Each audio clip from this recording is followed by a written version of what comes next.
Is It Wrong to Try to Pick Up Girls in a Dungeon? Familia Myth Infinite Combate is the video game adaptation of the anime of the same but slightly shorter name, developed by mages and published by Pqube for the PC, PS4, and Nintendo Switch. I'll be looking at the Switch version here today, as provided graciously by our friends at Pqube. Now, the first thing to note here is that this game is primarily divided into two different types of content. The story is told through a standard visual novel format, and our RPG combat happens in a fairly traditional retro-esque isometric dungeon crawling format. We'll start with the story. The story here aims to combine both Season 1 as well as Season 1's companion series, On the Side, Sword Oratoria, a retelling of the first season with expanded content that focuses the narrative around the perspectives of the Loki Familia, primarily around Ice Wallenstein. The two seasons are combined in a way that for the first half of the game we switch between the two perspectives, playing some chapters as our main character Belle Crenel and other chapters as Ice Wallenstein. This causes some events to repeat when perspectives shift, but most areas of repeated content are short enough or offer enough new context that it's never much of a bother. The entire game will take about 13.5 to 14 hours to complete. For those unfamiliar with the series, the title may lead you to believe that it's much less than it really is, that this was just some shallow show made with the sole purpose of ecchi content. But really, this is a high fantasy franchise that does a lot to build out its world and its setting with a focus on combat, drama, and romance. The world operates much like those we see in some isekai franchises, but without the baggage of the characters having actually been transported to a new world or into a video game. In essence, the gods who govern the world were so bored of their lives of convenience that they traveled to the world below, formed familias, basically guilds of sorts, and allowed adventurers to pledge themselves to these familias, wherein the gods and goddesses would lend adventurers their aid and power as they set forth to conquer the town's central dungeon. Our main character is a fledgling adventurer named Belle Crenel, who has pledged himself to the goddess of the Bestia Chestia, Hestia. He is in fact her only pledge, making the Hestia Familia one of the smallest and most unknown familias in the land, and a decent place for our underdog story to begin. But the relationship Hestia has with Belle is not a common one for goddesses and their underlings to have with each other, where Hestia has fallen madly in love with the clueless combatant. And of course, in part due to his cluelessness, Belle never quite realizes Hestia's feelings for what they are, and in the meantime develops feelings for another adventurer, Ice Wallenstein, one of the land's most well-known adventurers, several levels higher than Belle himself, and somebody the public at large assures him he'll never be able to get close to. And yeah, a clueless guy chasing after a Wallenstein that he'll never stand a chance of getting close to?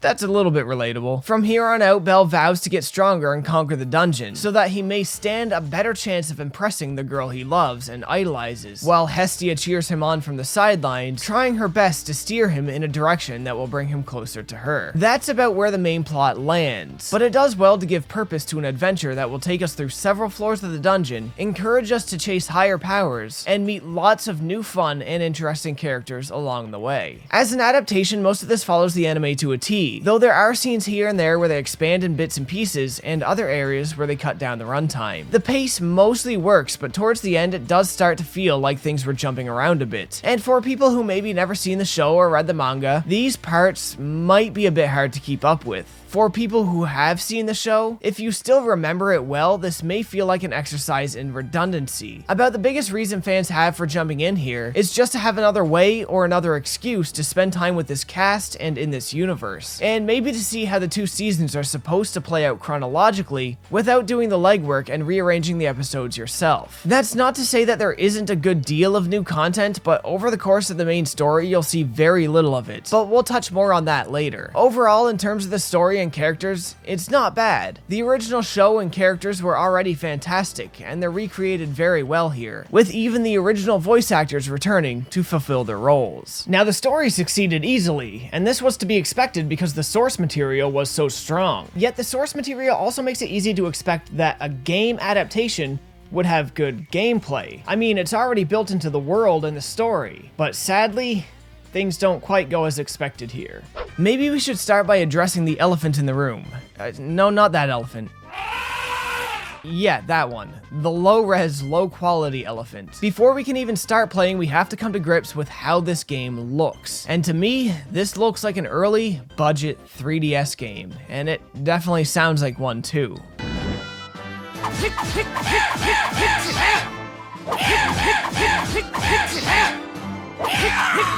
The assets are very low quality. There aren't many enemy types or special effects, and the dungeon designs are boring and repetitive. The idea of making this an isometric, action-based dungeon crawling RPG isn't a bad one, and it seems like it would be a pretty friendly decision to make on a low budget. But frankly, it seems nothing panned out here. It's not even that the dungeons themselves are lackluster in appearance or layout either, but the way they work with mission structures is really poor as well. Oftentimes your goal is just to reach the next floor, which you can completely bypass the enemies to accomplish. Other times you may have a goal to kill X amount of enemies to win, but they're not spread out throughout the dungeon in any way that makes it encouraging to explore. Oftentimes you just need to arrive in the right room and they just spawn in there one after another until you killed enough of them. This part of the game feels like a budget rush job in every aspect. So let's take a look at what the combat actually offers. You have light and heavy attacks, a dash button, one magic spell tied to your MP meter, skills for both you and your support characters, and items whose usage is tied to the D-pad. However, most of these functions have some level of issues or oversights. Let's start with the combos. You can chain your light attacks together 4 or 5 times before running the chain through. You can add a heavy attack to the end or just use the heavy attack on its own. And in each case, you then enter a brief half-second recovery time before you can restart. Thing is,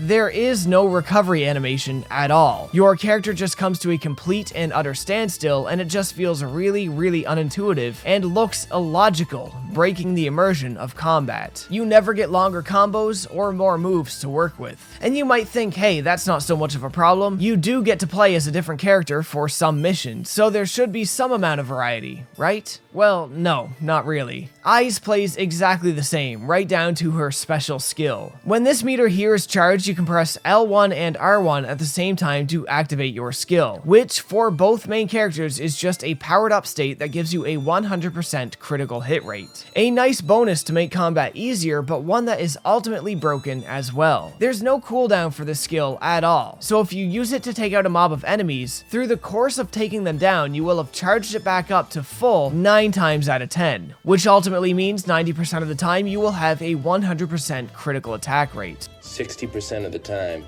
it works.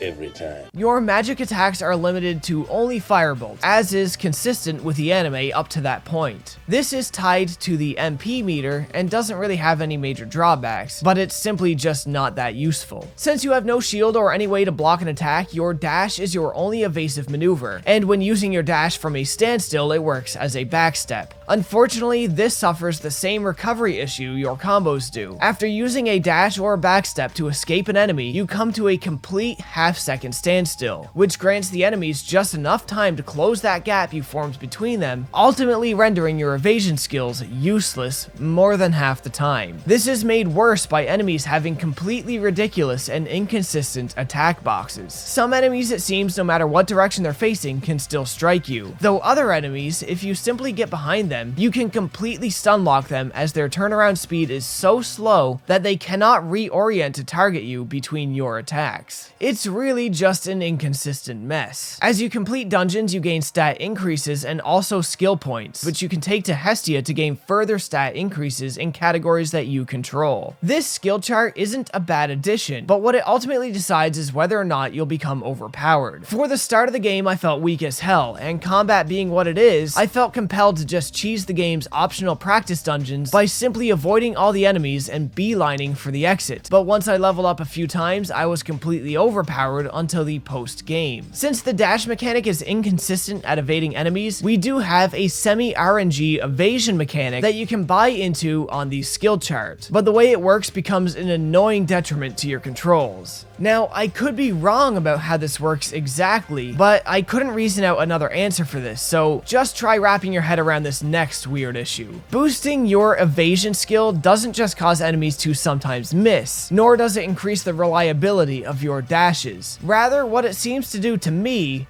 is cause your character to float away from enemy attacks as if by a repellent magnet effect, causing the enemies to miss by the distance they automatically create between you. It is awkward and uncomfortable to play around and feels like the game is actively working against your inputs, but whether that's the cause or not, it's still a weird issue with the controls in combat, one that I can't tell if it hurt or helped how overpowered I was. Of course, I was made even more powerful beyond all this by using the game's weapon enhancing system, by trading monster parts from slain enemies to the blacksmith in addition to some cash, which the game hands out in copious amounts. You can level up your armor and weapons and even add elemental attributes to them. And unfortunately, yet again, being able to become so OP causes another aspect of the game to become broken 50% or more of the time. See, dungeon exploration has a decent risk and reward system in place. At least it would be decent if it mattered. If you're finding a dungeon too tough to complete, you can abandon quest, causing you to lose your gathered items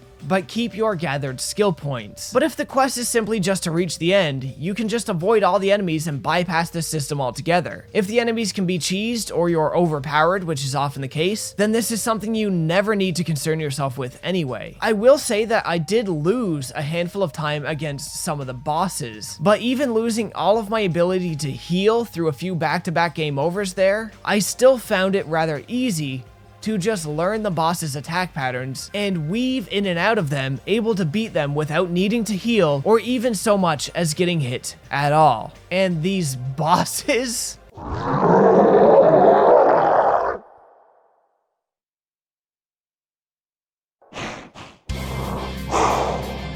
Yeah, they hit like trucks, but boy are they lame. About the only thing they have going for them is being something different. But different, quite simply, is not always good. Overall, combat is just embarrassing. From time to time, I did get a weird sense of nostalgic enjoyment running through these dungeons and slaying the enemies in my overpowered state. But that isn't something I think many people are gonna feel while playing this, and that intermittent level of enjoyment I got simply does nothing to make this good by any stretch of the imagination. Now, earlier when I was talking about the story, I said that this game doesn't offer very much new content for old fans of the franchise. And that's true when it comes to the main campaign. And I would go so far as to criticize the lack of different types of content in the main story. As in, all you do is view the story of the anime and the manga in a visual novel form, and then go through repetitive dungeons that all look the same. Yet, there are solutions to these two problems included in the game itself, only they're sectioned off to just being post-game content. Now, it's not an insanely long game to get through to make it to this content, but why it's here and not mixed in with the main game where it could actually drastically benefit the gameplay experience, I have no idea. Once you reach the post-game, you unlock special optional guild quests. These take you to dungeons that thankfully do not look at all like the palette swaps of the main game's dungeon. The enemies have more focus on elemental properties, and they're way harder than before. Maybe even a little too hard at first. The reward for beating these quests is like the rewards for optional quests, but with the added bonus of dating points, which work about how you would expect. You trade your dating points to go on dates with any of the game's main girls, or wealth. So basically you trade your points to go on dates with wealth. The dates themselves aren't very long, but they're nice little slices of character interaction that the game really would have benefited from if it let you do them earlier. In the post-game as well, you also get an expanded skill chart and new weapons and weapon types to mess around with. But with dating being the sole goal of the post-game, it was hard to feel encouraged to mess around with any of this very much. It's a good addition to the game, it's just handled rather poorly. And unfortunately, it benefits the title only a fraction of how well it could, or rather, should have. And with that, we don't have very much left to cover. I mean, most of the technical aspects were addressed here already, but there is a couple leftovers in that category, so we'll hit on those quickly and close this video out. I mentioned earlier that the voice cast reprised the roles, and they do a great job, but this is just the Japanese audio. There is no English audio to speak of. 本当に分かってるのか？いや、絶対に分かってない。僕の乙女心を少しも察してくれてない。 The English text translation gets the job done, but it has some glaring and embarrassing mistakes throughout, and it doesn't take very long to find them. Within the first 15 minutes, we come across this one, telling you to make it to the 51st floor of the dungeon. If you're a native English speaker, you can work around this pretty well, and hell, I've watched fan dubs worse than this and managed just fine. But those with a higher language barrier may struggle just a little bit. While I don't mind the interface, despite it feeling overly large as if meant to be played on a smaller screen, there are some issues issues, like the word defense here clipping into its own stat. At one point, the text in the dialogue box was too long to fit, so we got a scroll bar instead that I didn't see any way to control, so I had to load up the text log to actually read it. The music fits the game, but it doesn't lend itself as well to the game as the music in the anime does to the anime, and it simply does not loop well at all. Hell, it doesn't even loop, it just fades out then starts over, and it's really quite jarring.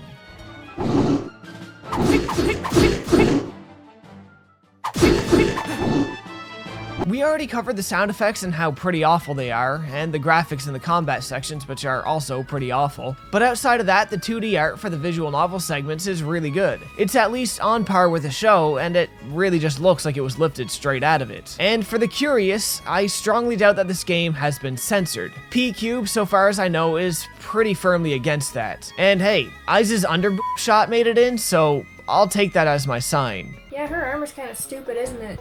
Yeah. Wait. Stupid?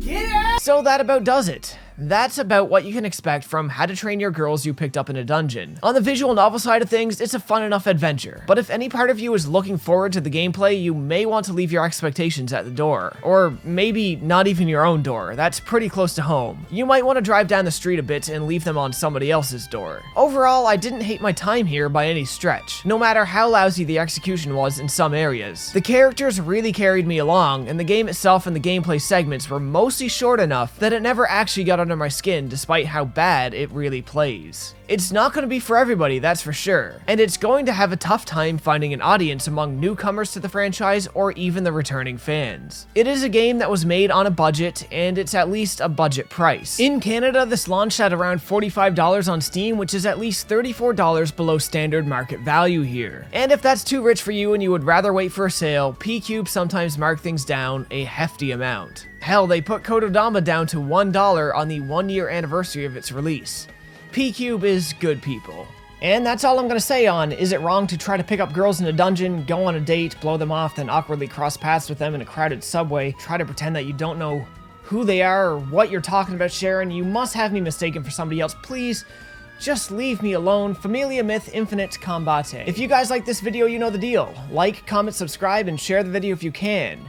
Links to all my socials and the Patreon support page are in the description below, and as always, folks, thanks for watching.